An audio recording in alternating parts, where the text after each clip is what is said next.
மாணவர்கள் அனைவருக்கும் வணக்கம். Welcome to choice academy. இப்போது டெய்லி பாப்கார்ன் சீரிஸ் நம்ம போயிட்டுருக்கு இல்லையா. இன்றைக்கி டே 3ல் என்ன பார்க்க போகிறோம்? ஆட்கள் மற்றும் வேலை சம்மந்தமான கணக்குகள்லாம் பார்க்குறோம். இப்போ இந்த தலைப்பு எப்படி பார்க்குறோன்னா, மாணவர்கள் கேட்குறத பொறுத்து தான் பார்க்குறோம். எந்த மாணவர், அதாவது எந்த டாபிக் வந்து அதிகப்படியாக கேட்கப்பட்டிருக்கோ அந்த டாபிக் எடுத்து நம்ம பண்ணிகிட்ருக்கோம். இன்றைக்கி பார்க்க போகிறது வந்து time and work. Time and ஒர்க்கில் முழு மதிப்பெண் எடுக்கிறதுக்கு ஃபஸ்ட்டு நீங்கள் செய்ய வேண்டிய வேலை, எக்ஸாம் ஹாலில் ஒரு 2 கணக்கு கொடுத்துருக்காங்க டைம் அண்ட் ஒர்க்கில். அந்த டைம் அண்ட் ஒர்க்கு எந்த மெத்தடு அப்படின்னு கண்டுபிடிக்கிறது தான் ஃபஸ்ட்டு வேலை. மொத்தம் டைம் அண்ட் ஒர்க்கில் 3 டைப் இருக்குது. 3 டைப்பாக நம்ம இங்கே பிரிச்சுக்கலாம் எந்த ஒரு கணக்காக இருந்தாலும். அது வந்து டைப் 1 இங்கே இருக்குது, குரூப்னு சொல்கிறேன் இதை. செகண்ட் டைப் வந்து இண்டிவிஜுவலு, 3ஆவது டைப் வந்து இந்த மாதிரி எஃபிஷியன்சி கொடுப்பாங்க அப்படின்ற மாதிரி. இந்த குரூப்னா என்ன சார் அப்படின்னா, 70 ஆட்கள், 80 ஆட்கள், 7 ஆட்கள், 7 சிலந்தி, இந்த மாதிரி குரூப்பாக கொடுப்பாங்க. தனித்தனியாக கொடுக்க மாட்டாங்க. ABC அப்படின்ற மாதிரி தனியெல்லாம் கொடுக்க மாட்டாங்க. குரூப்பாக 70 ஆட்கள், 80 ஆட்கள், இந்த மாதிரி எண்ணிக்கையில் குரூப்பாக கொடுப்பாங்க. அதுதான் ஃபஸ்ட்டு டைப். செகண்ட் டைப் பார்த்தீங்கன்னா, ஏ இவ்வளோ வேலையை செய்கிறார், பி இவ்வளோ வேலை செய்கிறார், சி இவ்வளோ வேலை செய்கிறார், இல்லை ஏபி சேர்ந்து இவ்வளோ வேலை செய்கிறாங்க அப்படின்ற மாதிரி ஏபிசி இந்த மாதிரி தனித்தனியாக கொடுப்பாங்க. அது வந்து செகண்ட் டைப். தேர்ட் டைப் பார்த்தீங்கன்னா எஃபிஷியன்சி வச்சு கொடுப்பாங்க. ஏபியை விட இவ்வளோ எஃபிஷியன்சி, பிசியை விட இவ்வளோ எஃபிஷியன்சி. எஃபிஷியன்சின்ற வார்த்தை வரும். எஃபிஷியன்சி தமிழில் என்னது? திறன். அந்த திறன்ற வார்த்தை இங்கே வரும். அதுதான் இது. இந்த மெத்தட் வந்து நம்ம இன்றைக்கி பார்க்க போகிறது கிடையாது. இந்த 2 மெத்தட் தான் பார்க்க போகிறோம். இந்த திறனை வச்சு வர்றது ஸ்கூல் புக்கில் கிடையாது. அதனால் நம்ம எக்ஸ்ட்ரா வந்து ஒரு 2 சம் வச்சு நம்ம இதை பார்ப்போம். இன்றைக்கி பார்க்க போகிறது இந்த 2 மெத்தடில் தான் பார்க்க போகிறோம். மொத்தம் 5 கணக்கு பார்க்க போகிறோம். 5 கணக்கு நீங்கள் செய்ய போகிறீங்க, அவ்வளோதான். ஸோ இந்த குரூப், இந்த ஃபஸ்ட்டு டைப்பில் வரது என்னென்ன வச்சு செய்யலாம்னா, நேர்மாறல், எதிர்மாறல், கலப்பு மாறல் வச்சு செய்யலாம். கலப்பு மாறல் இங்கே எழுதலை. ஸோ நேர்மாறல், எதிர்மாறல், கலப்பு மாறல் வச்சு செய்யலாம். இல்லை சார், எனக்கு மாணவர்கள் ஃபேஸ் பண்ணுற பிரச்சனை என்னென்னா, நேர்மாறல் எதிர்மாறல் கண்டுபிடிக்க கஷ்டப்படுறாங்க. ரெண்டாவது விஷயம், தெரிஞ்சவங்க கூட எக்ஸாம் ஹாலில் போய் இது நேர்மாறல் எதிர்மாறலான மாற்றி போட்டு தப்பாக பண்ணி ஆன்சரை தப்பு பண்ணிடுறாங்க.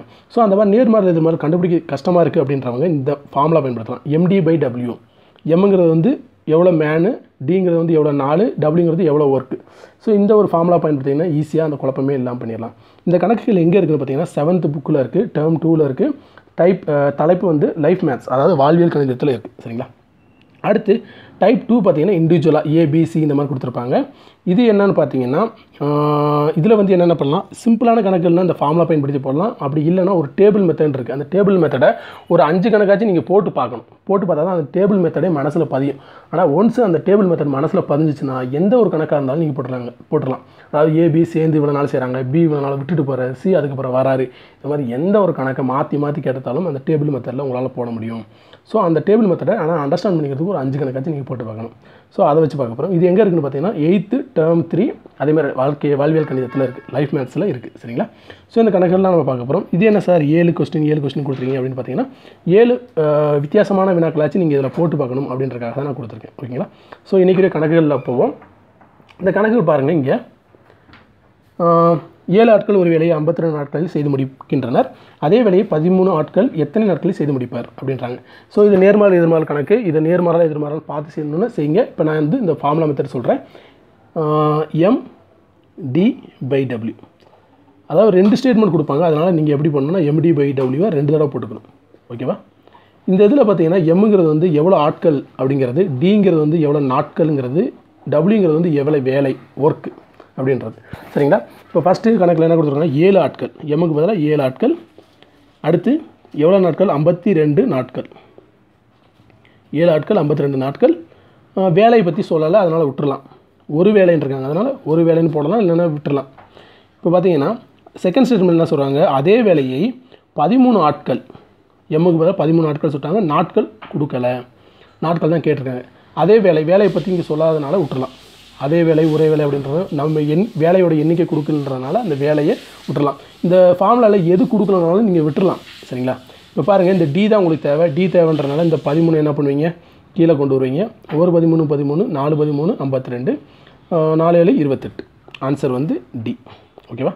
ஸோ இந்த மாதிரி நீங்கள் பயன்படுத்தி எளிமையாக போட்டுடலாம். அடுத்தடுத்த கணக்குகள் வரப்போ உங்களுக்கு இன்னும் ஈஸியாக இருக்கும். ஸோ இந்த இதில் வந்து என்ன உங்களுக்கு தேவை அப்படின்னு பார்த்தீங்கன்னா, இந்த ஃபார்முலா உங்களுக்கு மனப்பாடமாக இருக்கணும். ரெண்டாவது வந்து இந்த ஒவ்வொருத்துக்கும் எம்முக்கு என்னத்தை போடணும், டிக்கு என்னத்தை போடணும், டபிள்யூ என்னத்தை போடணும் அப்படின்றது உங்களுக்கு தெரிஞ்சிருச்சுன்னா இது ரொம்ப எளிமையான கணக்கு தான்.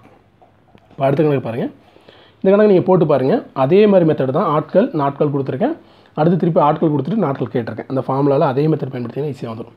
இப்போ இங்கே பாருங்கள், 12 அச்சுக்கோப்பாளர்கள் வந்திருக்கா. அப்போ இவங்க தான் ஆட்கள். 12 அச்சுக்கோப்பாளர்கள் மொத்தமாக வந்திருக்கா. அப்போ இது என்னது? Type method 1. டைப் மெத்தட் 1ன்றனால என்ன பண்ண போகிறோம், MD/W போட போகிறோம். MD/W. திருப்பி MD/W. ஓகேவா? இப்போ பாருங்கள் 12 அச்சுக்கோப்பாளர்கள், எம்முக்கு பதிலாக 12 கொடுத்துருக்காங்க. என்னது 5 மணி நேரம், அதாவது நாட்களுக்கு பதிலாக 5 மணி நேரம் கொடுத்துருக்காங்க. அப்புறம் ஒரு புத்தகத்தின் 60 பக்கங்களை முடிப்பார் அப்படின்றாங்க. இப்போ பாருங்கள் 60 பக்கங்களை முடிக்கிறாங்க, அதுதான் வேலை. 5 லிட்டர் சாப்பிட்றது தான் வேலை. இங்கே செங்கல் எடுத்து இங்கேருந்து அங்கே எடுத்து வைக்கிறாங்க 5 செங்கலை, அதுதான் வேலை. இப்போ இங்கே என்ன வேலை? 60 பக்கங்களை முடிப்பார் அப்படிங்கிறது தான் வேலை. ஓகேவா? படாச்சு. அடுத்து செகண்ட் ஸ்டேட்மெண்ட். 20 மணி நேரம் கொடுத்துருக்காங்க. மணி நேரத்தில் 200 பக்கங்களை முடிக்க, 200 பக்கங்களை முடிக்க, அதான் வேலை. முடிக்க எத்தனை அச்சுக்கோப்பாளர்கள் தேவை? அப்போ அச்சுக்கோப்பாளர்கள் தான் நமக்கு கொடுக்கல, அதை தான் இங்கே பார்க்க போகிறோம். இப்போ அடித்து போட்டிங்கன்னா நான் சொல்லுவோம். இந்த கணக்கு பாருங்களேன், உங்களுக்கு கரெக்டாக அந்தந்த இடத்துல நீங்கள் போட்டிங்கன்னா அடித்து போடுறது தான் ஆன்சர். அடித்து போடுறதும் பாருங்கள் ரொம்ப எளிமையாக தான் கொடுத்துருக்காங்க. 1 0 அடிச்சிருவீங்க. 1 2 1 2 கீழே, அப்போ 0 10 வருது. இப்போ இங்கே பாருங்கள் 1 5 5 12 5 60, 1 12 12 1 12 12 எல்லாமே இந்த சைடு ரெடி ஆயிடுச்சு. இப்போ மிச்சம் 1 தான் இங்கிட்டு இருக்கும். இந்த 10 இங்கிட்டு வந்துச்சுன்னா இங்கே வந்துடும். இப்போ 10 இந்த சைடு வந்துடுது, மிச்சம் அந்த எம் அங்கே இருக்குது, அப்படியே இருக்குது. இப்போ எத்தனை அச்சுக்கோப்பாளர்கள் தேவை? 10 தான் ஆன்சர் பி. ஓகேவா? ரொம்ப எளிமையாக இருக்கா? அவ்வளோதான். ஸோ இந்த கணக்கு நீங்கள் அதே மாதிரி தான் அதை போட்டு பாருங்கள். இதில் பார்த்தீங்கன்னா வேலை மட்டும்தான் கொடுத்துருக்காங்க ஆட்கள் நாட்களுக்குள்ள. ஸோ அந்த வேலையை மட்டும் நீங்கள் வச்சு போடணும். அதை போடுங்க, எப்படி போடுறீங்கன்னு பார்ப்போம். கஷ்டமாக இருந்துச்சுன்னா கீழே அந்த கமெண்ட்ஸில் போடுங்க. நம்ம அடுத்த வீடியோஸ் வரப்போ இந்த கணக்கை உங்களுக்கு நான் எக்ஸ்பிளைன் பண்ணுறேன். ஓகேவா? அடுத்து இந்த கணக்கு பாருங்கள். இதுவும் அதே மாதிரி தான். 7 சிலந்தி 7 கூடுகளை 7 நாட்களில் செய்தால் 1 சிலந்தி 1 கூடுகளை எத்தனை நாளுக்கு செய்யும்? இல்லை ரைமிங்காக என்ன பண்ணுவீங்க? 7 சிலந்தி 7 கூடுகளை 7 நாட்களில் செய்தால் 1 சிலந்தி 1 கூடுகளை 1 நாட்களில் செய்யணும்னு சொல்லிட்டு ஆப்ஷன் ஏ போட்டு போயிடுவீங்க. ஆனால் அது தவறு. அதுவும் இந்த MD/W தான் போடணும். ஏன் MD/W போடணும்? 7 சிலந்தின்னு கொடுத்துருக்காங்க, அதாவது கூட்டமாக இருக்குது, குரூப்பாக இருக்குது அப்படின்றனால. 7 சிலந்தினா மொத்தமாக குரூப்பாக தானே இருக்குன்னு அர்த்தம். அதுக்காக MD/W. அடுத்து MD/W. இப்போ பாருங்கள் 7 சிலந்தி, எம்முக்கு பதிலாக 7 சிலந்தி 7 கூடுகளை, இந்த கூடு தான் வேலைங்க. அப்புறம் 7 நாட்களில் செய்து, டி வந்து 7. அடுத்து 1 சிலந்தி 1 கூட்டினை எத்தனை நாட்களில் செய்யும்? டி தான் நம்ம கேட்டிருக்காங்க. இப்போ வந்து பார்த்தீங்கன்னா 7 7 அடியாருமா, ஆல்ரெடி 1 1 நோ ப்ராப்ளம் அடிச்சிடலாம். மிச்சம் என்ன இருக்குது? 7 = டி. அப்போ நாட்கள் வந்து என்னது?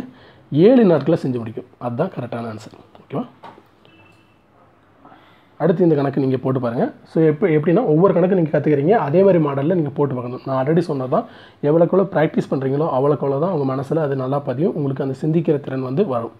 ஸோ ஒவ்வொரு கணக்கும் நான் மாடல் நடத்துகிற பின்னாடி அதுக்கு இருக்க மாடல் நீங்கள் கண்டிப்பாக வீடியோவை பாஸ் பண்ணிவிட்டு போட்டு பார்த்துட்டு அந்த ஆன்சரை நீங்கள் கமெண்ட்ஸில் போடுங்க. நான் ஏன் கமெண்ட்ஸில் போடுங்க அப்படின்னு சொல்கிறேன்னா, அப்போ தான் எவ்வளோ பேர் அது இன்வால்வாக செய்கிறீங்க அப்படின்றது தெரியும். ஏன்னா நம்ம எல்லாருமே ஆன்லைனில் படிச்சுட்ருக்கோம். இப்போ நேராக கிளாஸில் படிக்கிறோன்னா ஒரு சார் நடத்தி ஆன்சர் நீங்கள் போடுறீங்களா இல்லைன்னு பக்கத்தில் வந்து பார்ப்பார். பட் இங்கே நமக்கு அந்த மாதிரி எந்த ஒரு வாய்ப்பும் கிடையாது இல்லையா? ஆன்லைனில் நமக்கு இருக்க ஒரே வாய்ப்பு இந்த கமெண்ட் பண்ணுறது, ஷேர் பண்ணுறது, கேட்குறது, இந்த இதாக இருக்குது. அதனால் நீங்கள் கேட்குற கமெண்ட்ஸ், நீங்கள் போகிற கமெண்ட்ஸ் தான் நீங்கள் எந்த அளவுக்கு அது இன்வால்வாக பண்ணுறீங்கன்றதை எனக்கு காமிக்கும். ஓகேவா? ஓகே, அடுத்த கணக்கு போவோம். ஸோ இந்த ஃபஸ்ட்டு டைப் 1ல் நம்ம வந்து 3 கணக்கு போட்டுட்டோம். 3 மாடல் உங்களை செய்ய சொல்லியிருக்கேன், செய்யுங்க. அடுத்து டைப் 2, அதாவது இண்டிவிஜுவலாக ABC அப்படி வச்சு வருது. இப்போ வர இந்த கணக்கு ABCன்னு தான் வச்சு வருது இல்லையா? இந்த கணக்கு தான் நம்ம இப்போ பார்க்க போகிறோம். ஓகேவா? இப்போ பாருங்கள், இந்த மாதிரி ABC வச்சு கணக்கில் வந்தாவே நீங்கள் பண்ண வேண்டிய ஒரே வேலை என்னென்னா, ஃபஸ்ட்டு இந்த கணக்கு பண்ணுறதுக்கு முன்னாடி நான் இன்னொரு கணக்கு பண்ணுறேன், அதுக்கப்புறம் இந்த கணக்கு நம்ம பண்ணுவோம். ஓகேவா?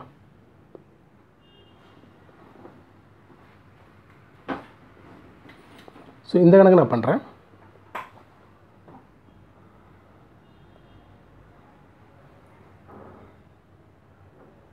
இப்போது இந்த கணக்கு பண்ணிட்டா அந்த கணக்கு ஈஸி பண்ணிடலாம். ஏன்னா இந்த கணக்கு தான் கொஞ்சம் கஷ்டம், முன்னாடி காமிச்ச கணக்கு. ஸோ இந்த கணக்கு நான் எக்ஸ்பிளைன் பண்ணுறேன். இதுக்கு முன்னாடி காமிச்ச கணக்கை நீங்கள் போட்டு பார்த்துருங்க. இப்போ என்ன அப்படின்னு பார்த்தீங்கன்னா, ஃபஸ்ட்டு இந்த கணக்கில் நீங்கள் பண்ண வேண்டியது என்னன்னா, கொடுத்துருக்க எண்கள்லாம் கொடுத்துருப்பாங்க. 12 15 20. நீங்கள் எதுன்னே பார்க்க தேவையில்ல. இந்த 15 12 20க்கு வந்து எல்சிஎம் பாருங்கள். ஓகேவா? 12 15 20 இதுக்கு எல்சிஎம் பார்த்தீங்கன்னா என்ன வரும்? ஃபஸ்ட்டு என்ன பண்ணலாம்? 2ஆல் போடலாமா? 2ஆல் போனீங்கன்னா ஃபஸ்ட்டு 5ஆல் போட்டுடலாம். 12 அப்படியே வச்சுக்கோங்க. 3 15 4 20. ஓகேவா? அடுத்து என்ன பண்ணலாம்? 4ஆல் போடலாம். 3 12 3 1 4. அடுத்து 3ஆல் போட்டிங்கன்னா எல்லாமே போயிடும். இப்போ இதுதான் எல்சிஎம். ஃபஸ்ட்டு 5 3 3 4 20 23 60. ஸோ எல்சிஎம் பார்த்தா 60. ஓகேவா. எல்சிஎம் நீங்கள் ஒவ்வொருத்தவங்க ஒவ்வொரு மாதிரி போடுவீங்க. எல்சிஎம் போகிறதுக்கே ஷார்ட்கட் இருக்குது. பட் நான் ஷார்ட்கட் மெத்தட் யூஸ் பண்ணாமல் எலாபரேட் மெத்தட் யூஸ் பண்ணேன். ஏன்னா எல்லாருக்கும் புரியணும் இருக்காங்க. இப்போ ஷார்ட்கட் இப்போ எல்சிஎம் என்னதுன்னா 60. இந்த எல்சிஎம் நீங்கள் ஃபஸ்ட்டு போடணும். ஓகேவா. எல்சிஎம் போட்டிங்கன்னா 60ன்னு வந்துருச்சா. ஓகே. இப்போ இந்த 60ங்கிறது என்னன்னு நினச்சிக்கிறீங்கன்னா 60 லட்டுன்னு வச்சுக்கோங்க. எல்லா கணக்குமே இப்படி வச்சுக்கோங்க. லட்டு சாப்பிட்றது தான் நமக்கு வேலையே. இப்போ மொத்தம் 60 லட்டு இருக்குது. இந்த 60 லட்டை என்ன பண்ணுறாங்க, ஏபி இருவரும் சேர்ந்து 12 நாட்களில் சாப்பிட்றாங்க. ஓகேவா. 12 நாட்களில் சாப்பிட்றாங்க. பிசி 2 பேரும் சேர்ந்து 15 நாட்களில் சாப்பிட்றாங்க. ஓகேவா. அதே மாதிரி சிஏ சேர்ந்து எத்தனை நாளில் சாப்பிட்றாங்க, 20 நாட்களில் சாப்பிட்றாங்க. ஓகேவா. எத்தனை நாட்களில் சாப்பிட்றாங்கிறது கொடுத்துருக்கேன். அதுக்கு அடுத்து நீங்கள் என்ன பண்ணணும்னா அந்த 3வது இடத்துல ஒரு நாளைக்கு எவ்வளோ லட்டு சாப்பிடுவாங்க அப்படின்றத போடணும். இப்போ ஏபி சேர்ந்து 12 நாட்களில் 60 லட்டை சாப்பிட்றாங்கன்னா ஒரு நாளைக்கு எவ்வளோ லட்டு சாப்பிடுவாங்க, அதை கீழே அடித்து போடணும். அவ்வளோதான். அடித்து போட்டிங்கன்னா என்ன வரும், 12 5 60. ஓகேவா. அதுக்கடுத்து பிசி இருவரும் சேர்ந்து 15 நாட்களில் அந்த 60 லட்டை சாப்பிட்றாங்க. அப்போ ஒரு நாளைக்கு எவ்வளோ பார்ப்பாங்கன்னா அதை 60/15 அடித்து போட்டிங்கன்னா எவ்வளோ வரும், 4 4 15 60. அதுக்கப்புறம் சிஏ சேர்ந்து 20 நாட்களில் அந்த 60 லட்டை சாப்பிட்றாங்க. அப்போ ஒரு நாளைக்கு எவ்வளோ லட்டு சாப்பிடுவாங்க, 60/20 3. ஒரு நாளைக்கு 3 லட்டு சாப்பிட்டாங்கன்னா 20 நாளில் அந்த 60 லட்டை சாப்பிட்டு முடிப்பாங்க.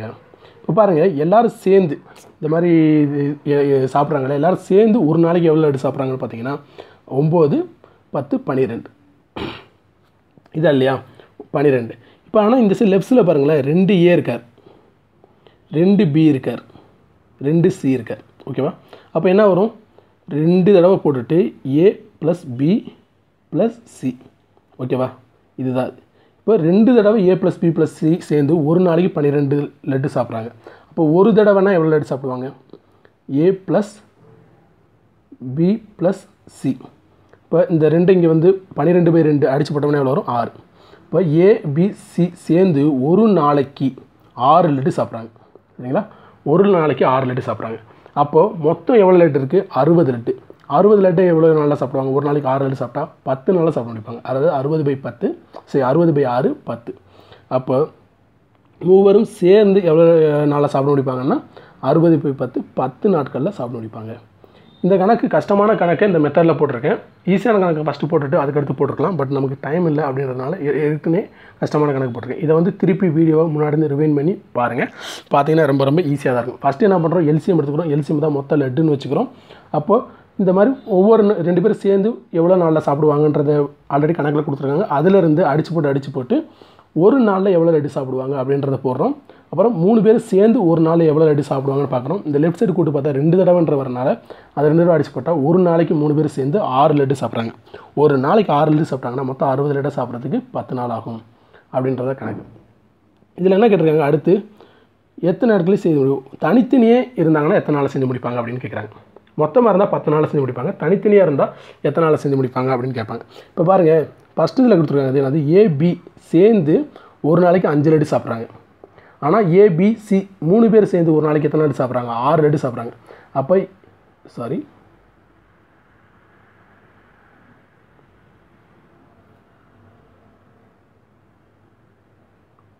ஓகே.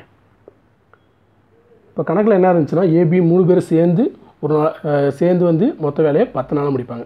அதாவது A + B இவங்க மட்டும் ஒரு நாளைக்கு எவ்வளோ லட்டு சாப்பிட்றாங்கன்னா 5 லட்டுன்னு வந்துச்சா. ஸ்க்ரீன் அழிஞ்சிருச்சு. மொத்த லட்டு வந்து 60. A + B + C 3 பேர் சேர்ந்து ஒரு நாளைக்கு செய்கிறது வந்து 6 லட்டு சாப்பிட்றாங்க. இதில் பாருங்கள், A + B 2 பேர் சேர்ந்து ஒரு நாளைக்கு எத்தனை லட்டு சாப்பிட்றாங்க, 5 லட்டு.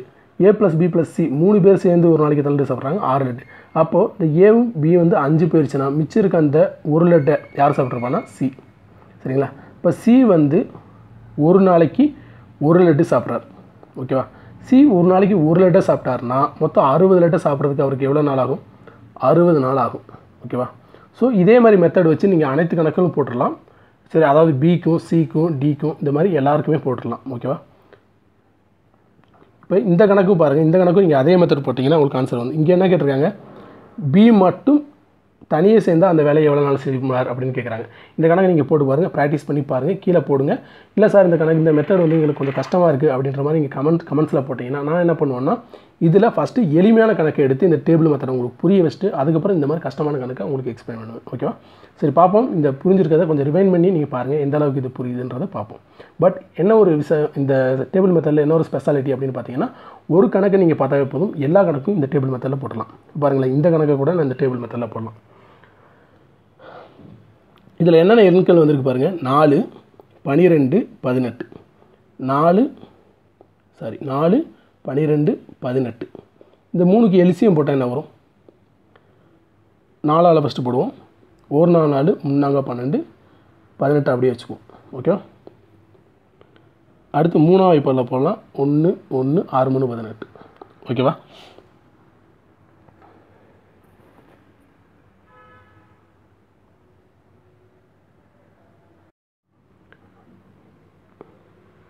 ஸோ இந்த 3 எண்களுக்கும் அதாவது 4 12 18 இந்த 3க்கு எல்சிஎம் போட்டிங்கன்னா எல்சிஎம் வந்து 36 வருது. இப்போ 36ங்கிறது தான் இங்கே லட்டுகளின் எண்ணிக்கை. மொத்தம் 36 லட்டு இருக்குது. சரிங்களா?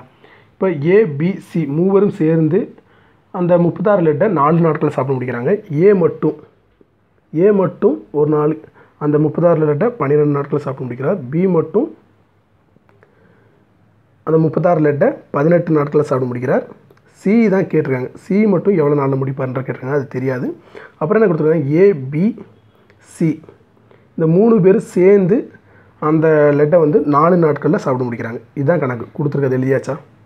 ஓகே, இப்போ பாருங்கள், நான் இதுக்கு அடுத்து நம்ம அடுத்த ஸ்டெப் என்ன பண்ணுவோம், ஒவ்வொருத்தரும் ஒவ்வொரு நாளில் எவ்வளோ சாப்பிட்றாங்க அப்படின்றத பார்க்க போகிறோம். இப்போ மொத்தம் ஏ வந்து 12 நாட்களில் 36 லெட்டை சாப்பிட்டாருனா ஒரு நாளைக்கு என்ன சாப்பிட்ருப்பாரு? 36/12 எவ்வளோ வரும்? 3. ஓகேவா? அடுத்து பி வந்து 18 நாட்களில் சாப்பிட முடிக்கிறார். அப்போ ஒரு நாளைக்கு எவ்வளோ லட்டு சாப்பிடுவார்? 2 லட்டு. அதாவது 36/18 2 வரும். இப்போ சி தெரியாது, அப்படியே விட்டுடலாம். இப்போ ஏபிசி 3 பேர் சேர்ந்து 4 நாட்களில் சாப்பிட முடிகிறாங்க. அப்போ 4 நாட்கள்னா அது 36/4. அப்போ ஒரு நாளைக்கு 9 லட்டு சாப்பிட முடிப்பாங்க. ஓகேவா? ஓகே, வந்துருச்சு. இப்போ பாருங்கள், ஏ மட்டும் ஒரு நாளைக்கு 3 லட்டு சாப்பிட்றார். பி மட்டும் ஒரு நாளைக்கு 2 லட்டு சாப்பிட்றார். ஏபிசி 3 பேர் சேர்ந்து ஒரு நாளைக்கு 9 லட்டு சாப்பிட்றாங்க. அப்போ மிச்சம் இருக்க லட்டை யார் சாப்பிட்ருப்பானா? சி தான் சாப்பிட்ருப்பார். ஓகேவா? இப்போ ஏபி 2 பேரும் சேர்ந்து 3 2 5 சாப்பிட்றாங்க. 5ல் 9 போச்சுன்னா 4. சரிங்களா? அப்போது மிச்சம் இருக்க 4 லட்டை வந்து சி சாப்பிட்ருக்காரு. ஏ வந்து 3 லட்டு, பி வந்து 2 லட்டு, சி வந்து 4 லட்டு, மொத்தம் வந்து 9 லட்டு வந்துருச்சா? இப்போது பி வந்து ஒரு நாளைக்கு 4 லட்டு சாப்பிட்டாருனா மொத்தம் 36 லட்டு இருக்குது. அதை வந்து எத்தனை நாளில் சாப்பிட முடிப்பார்? 36/4 9 நாள். ஓகேங்களா? ஸோ ஆன்சர் வந்துருச்சா? அவ்வளோதான், சிம்பிள். ஸோ பார்த்தீங்கன்னா இந்த டேபிள் மெத்தட் போடுறதுனால இந்த கணக்கும் உங்களால் பண்ண முடியுது, அந்த ஏபி கம்பைன்டு வந்த கணக்கும் பண்ண முடியுது. இப்போ ஏபி 2 பேரும் சேர்ந்து ஒரு நாளை விட்டுட்டு போனால் அந்த கணக்கும் உங்களால் கண்டிப்பாக பண்ண முடியும். ஓகேவா? ஸோ இதுதான் இந்த டேபிள் மெத்தடோட எளிமையான விஷயம். இந்த ஏபியோட இந்த டேபிள் மெத்தடை பயன்படுத்தி இந்த குழாய் கணக்கு, அதாவது தொட்டி கணக்கும் நீங்கள் ஈஸியாக பண்ணலாம். இதுக்கு என்னென்னு பார்த்தீங்கன்னா, அதாவது மைனஸ்னு போட்டு பண்ணணும். இந்த கணக்கை நீங்கள் ப்ராக்டிஸ் பண்ணுங்கள். ப்ராக்டிஸ் பண்ணி இந்த கணக்கு வந்து ஒரு வேளை இல்லை சார் கஷ்டமாக இருக்குது, இந்த தொட்டு கணக்கு எப்படி போடுறது எங்களுக்கு தெரிலனா அதை வந்து நான் இந்த டேபிள் மெத்தடில் உங்களுக்கு போட்டு காமிக்கிறேன். ஓகேவா? இல்லை சார் இந்த டேபிள் மெத்தட் எங்களுக்கு ரொம்ப கஷ்டமாக இருக்குது, பட் வந்து இதே மெத்தடை வந்து நாங்கள் வேறு ஒரு மாடல் வச்சுருக்கோம், அதில் எங்களால் போட முடியும் அப்படின்னு பார்த்தீங்கன்னா பரவாயில்ல, நீங்கள் அதே மெத்தடில் போடலாம். ஓகேவா? ஸோ எந்தெந்த மெத்தட்லாம் உங்களுக்கு எளிமையாக இருக்குது நம்ம சொல்கிறதுல ஷார்ட்கட்லாம் அதை எடுத்துக்கலாம். இல்லை சார் நான் ஆல்ரெடி இந்த எனக்கு ஷார்ட்கட் தெரியும் அப்படின்னீங்கன்னா நீங்கள் அதையும் நீங்கள் ஃபாலோ பண்ணலாம். ஆனால் விஷயம் என்னென்னா, இந்த மாதிரி மாடல் கணக்கு ஆல்ரெடி எக்ஸாமில் கேட்டிருக்காங்க. இப்போ இந்த கொஸ்டின் வந்து 2013 குரூப் 2ல் கேட்டது. அப்புறம் இந்த இது வந்து 2013 குரூப் 2ல் கேட்டது. இது வந்து 2014 குரூப் 2ல் கேட்டது. இது வந்து 2015 குரூப் 2ல் கேட்டது. ஸோ ஆல்ரெடி குரூப் 2ல் இது வந்து 2015 குரூப் 2ல். ஸோ நம்ம குரூப் 2ல் ஆல்ரெடி கேட்ட கணக்குலாம் எடுத்து பார்த்துருக்கோம். இந்த கணக்கில் ப்ராக்டிஸ் பண்ணி பாருங்கள். இந்த கணக்கு நான் சொன்ன மெத்தடில் போட முடிஞ்சாலும் சரி, இல்லை உங்களுக்காக ஒரு மெத்தடில் போட முடிஞ்சாலும் சரி, கண்டிப்பாக உங்களால் போட முடியும். சரிங்களா? ஸோ ஃபஸ்ட்டு ஐடென்டிஃபை பண்ணணும், ஐடென்டிஃபை பண்ணி போடணும். இந்த எஃபிஷியன்சி வச்சு வர கணக்குகளை இன்னொரு நாள் பார்ப்போம். ஓகேங்களா? உங்களோட கமெண்ட்ஸை கீழே பதிவு பண்ணுங்கள். Thank you to all.